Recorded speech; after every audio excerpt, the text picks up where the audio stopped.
tingin ko, kailangan po talaga nating bawasan without compromising yung mga area po na nangangailangan naman po talaga.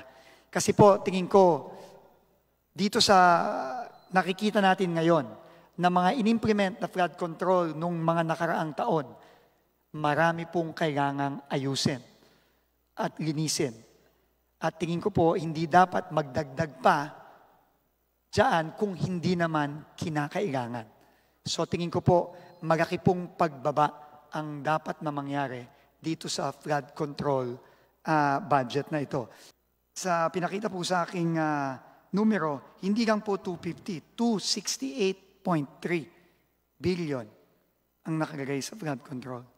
So ito po talaga kailangan rebisahin, repasuhin. We have to put rhyme and reason. We have to put order in allocating the precious funds of our people. And it will start, obviously, with science, as mentioned by Chair Mika earlier. Kailangan po science-based ito. Hindi ito po pwedeng kung saan-saan na lang po kinukuha ang mga numero at kung saan-saan na lang po ginagagay. Kailangan po ilalagay ito base sa siyensya. Hindi ko po masasabi yun, to be quite honest. Hindi nyo masasabi yun.